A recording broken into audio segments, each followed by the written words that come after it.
Hello dears, welcome back to Thunder Kitchen Recipes. ഇന്ന് ഞാൻ നിങ്ങൾക്ക് ഒരു ചിക്കൻ കറിയാണ് ഷെയർ ചെയ്യാൻ പോകുന്നത്. ഒരു നാടൻ ചിക്കൻ കറിയാണിത്. കുറച്ച് സാധനങ്ങൾ കൊണ്ട് നമുക്ക് വളരെ പെട്ടെന്ന് ഉണ്ടാക്കിയെടുക്കാൻ പറ്റും. ഗ്രേവി പൊതിഞ്ഞിരിക്കുന്ന രീതിയിലുള്ള ഒരു കറിയാണിത്. ഇത് ചോറിന് നല്ലൊരു കോമ്പിനേഷനാണ്. പിന്നെ ചപ്പാത്തിക്കും പുട്ടിനും ഒക്കെ നല്ലൊരു കറിയാണിത്. കുറച്ച് എരിവുള്ള കറിയാണിത്, പക്ഷേ വളരെ നല്ല ടേസ്റ്റാണ്. അപ്പോൾ ഇത് എങ്ങനെയാണ് ഉണ്ടാക്കുന്നതെന്ന് നമുക്ക് നോക്കാം. പാൻ ചൂടായി വരുമ്പോൾ തന്നെ നമ്മൾ എണ്ണ ചേർക്കുക. വെളിച്ചെണ്ണയാണ് കേട്ടോ, നാടൻ കറി ആയതുകൊണ്ട് വെളിച്ചെണ്ണയിൽ ചെയ്താലാണ് ടേസ്റ്റ്. ഞാനൊരു 3 ടേബിൾ സ്പൂൺ എണ്ണ ചേർത്തിട്ടുണ്ട്. അപ്പോൾ എണ്ണ ചൂടായി വരുമ്പോൾ തന്നെ ഇതിലേക്ക് 1/4 ടീസ്പൂൺ മഞ്ഞൾപ്പൊടി, 1 teaspoon red chilli powder, 1 teaspoon കുരുമുളക് പൊടി, പിന്നെ ഒരു 1/2 ടീസ്പൂൺ ഗരം മസാലപ്പൊടി, ഇതെല്ലാം കൂടി ചേർത്ത് എണ്ണ ചൂടാവുന്നതിനൊപ്പം തന്നെ ചൂടാക്കിയെടുക്കുക. നന്നായിട്ട് എണ്ണ ചൂടായതിന് ശേഷം ഇട്ടാൽ ഈ പൊടികളൊക്കെ കരിഞ്ഞു പോകും. അപ്പോൾ നേരിയ തീയിൽ വേണം കേട്ടോ ഇത് കുക്ക് ചെയ്യാനായിട്ട്. എണ്ണയോടൊപ്പം ഈ മസാലപ്പൊടികൾ ചൂടായി കഴിയുമ്പോഴേക്കും അതിലേക്ക് 1/4 കപ്പ് വെള്ളം ഒഴിക്കുക. എന്നിട്ട് ഈ പൊടികളെല്ലാം നന്നായിട്ട് ഇളക്കി കൊടുത്ത് കുക്ക് ചെയ്യുക. ഈ വെള്ളമൊക്കെ നന്നായിട്ട് വറ്റുന്നത് വരെ കുക്ക് ചെയ്യണം. അപ്പോൾ ഈ അരപ്പൊക്കെ നന്നായിട്ട് തിക്കാകും. വെള്ളമൊക്കെ വറ്റി എണ്ണയൊക്കെ നന്നായി തെളിയുന്ന സമയം വരെ നമ്മളിത് വഴറ്റിക്കൊണ്ടിരിക്കണം.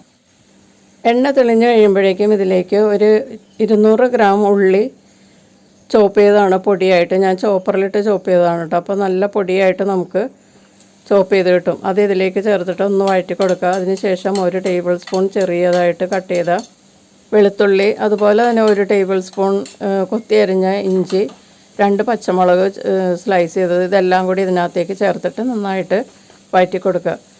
നന്നായിട്ട് ഇത് കുക്കാവുന്നത് വരെ വഴറ്റി കൊടുക്കണം. ഇഞ്ചി, പച്ചമുളക്, വെളുത്തുള്ളിയൊക്കെ നന്നായിട്ട് മൂത്ത മണം വരുന്ന സമയത്ത് ഇതിലേക്ക് കുറച്ച് വേപ്പില ചേർത്ത് കൊടുത്ത് നന്നായിട്ട് വഴറ്റി കൊടുക്കുക. ഇനി ഇതിലേക്ക് ചിക്കൻ ചേർത്ത് കൊടുക്കാം. ഞാൻ ചെറുതായി കട്ട് ചെയ്ത 1 കിലോ ചിക്കനാണ് എടുത്തിരിക്കുന്നത്. എല്ലോട് കൂടിയ ചിക്കനാണ് കേട്ടോ വേണ്ടത്. എന്നാലേ ഈ കറിക്ക് നല്ല ടേസ്റ്റ് ഉണ്ടാവുള്ളൂ. എല്ലോട് കൂടിയ ചെറിയ ചെറിയ ചിക്കൻ പീസസാണ് ഇതിലേക്ക് ചേർക്കുന്നത്. എന്നിട്ട് നന്നായിട്ട് ഈ മസാലയുമായിട്ട് പൊതിഞ്ഞെടുക്കുക. നന്നായിട്ട് മിക്സ് ചെയ്ത് മസാലയുമായിട്ട് യോജിപ്പിച്ചതിന് ശേഷം കവർ ചെയ്ത് 3 മിനിറ്റ് മീഡിയം ഫ്ലെയിമിൽ കുക്ക് ചെയ്യാം. അപ്പോൾ ഇത് നന്നായിട്ട് തിളച്ച് വരും. നന്നായിട്ട് ചൂടായിട്ടുണ്ടാവും. ഇതിൽ നിന്ന് ചിക്കനിൽ നിന്ന് കുറച്ച് വെള്ളമൊക്കെ ഇറങ്ങും. നമ്മളിതിൽ വെള്ളമൊന്നും ചേർത്തിട്ടില്ലെങ്കിലും 3 മിനിറ്റ് കഴിഞ്ഞപ്പോഴേക്കും കണ്ടോ നന്നായിട്ട് ഇതിൽ വെള്ളം ഇറങ്ങിയിട്ടുണ്ട്. ഉള്ളിയിലെ വെള്ളവും ഒക്കെ ഇതിനകത്ത് കാണും. നമ്മളിതിലേക്ക് ഇനി വെള്ളമൊന്നും ചേർക്കരുത് കേട്ടോ. വെള്ളം ചേർക്കാതെയാണ് നമ്മൾ ഈ കറി ഉണ്ടാക്കുന്നത്. ഇനി ഇതിലേക്ക് ടേസ്റ്റിനുള്ള ഉപ്പും കൂടി ചേർക്കുക. എന്നിട്ടൊന്ന് വഴറ്റി കൊടുക്കുക. ഉപ്പ് ചേർത്ത് നന്നായിട്ട് മിക്സ് ചെയ്തതിന് ശേഷം ഇതിലേക്ക് കുറച്ചുകൂടി വേപ്പില ചേർത്ത് കൊടുക്കാം. നമ്മളുടെ നാടൻ കറികളിൽ വേപ്പില ധാരാളം ചേർത്താൽ വളരെ നല്ല ടേസ്റ്റാണ്.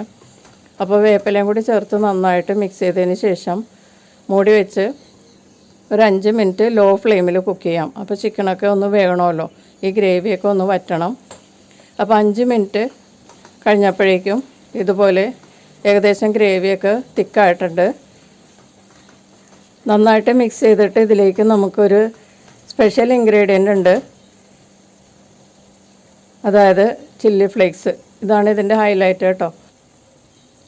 ഒരു 1.5 ടീസ്പൂൺ ചില്ലി ഫ്ലേക്സ് ചേർക്കുക. നാടൻ ചില്ലിയുടെ ഫ്ലേക്സാണ് കേട്ടോ, മറ്റേ കാശ്മീരി ചില്ലിയുടെ ഉപയോഗിക്കരുത്. നാടൻ ചില്ലി ഫ്ലേക്സ് 1.5 ടീസ്പൂൺ ചേർത്തതിന് ശേഷം നന്നായിട്ടൊന്ന് മിക്സ് ചെയ്ത് കൊടുക്കുക.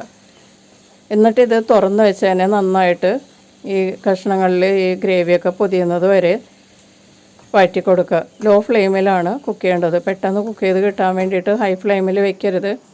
ഇപ്പോൾ ഇതുപോലെ നന്നായിട്ട് പൊതിഞ്ഞ സമയമാകുമ്പോഴേക്കും കുറച്ച് വേപ്പില തൂവിയിട്ട് നമുക്ക് സെർവ് ചെയ്യാം. അപ്പോൾ നമ്മുടെ വളരെ സ്വാദിഷ്ടമായിട്ടുള്ള നാടൻ ചിക്കൻ പിരളൻ റെഡി ആയിട്ടുണ്ട്.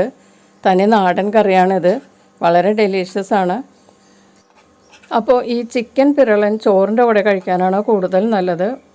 ചോറ് ഇതിൻ്റെ കൂടെ കഴിച്ചാൽ നമുക്ക് വീണ്ടും വീണ്ടും കഴിക്കാൻ തോന്നും. എത്ര ചോറ് കഴിച്ചാലും മതിയാവില്ല, അത്രയ്ക്ക് ടേസ്റ്റുള്ളൊരു കറിയാണിത്. പിന്നെ ഇത് ഇടിയപ്പത്തിനും പുട്ടിനും ഒക്കെ നല്ലൊരു കോമ്പിനേഷനാണ്. അപ്പോൾ നിങ്ങളെല്ലാവരും ഈ കറി ഉണ്ടാക്കി നോക്കിയിട്ട് നിങ്ങളുടെ അഭിപ്രായങ്ങളൊക്കെ അറിയിക്കുക. നമുക്ക് വീണ്ടും അടുത്ത റെസിപ്പിയിൽ കാണാം. Thank you.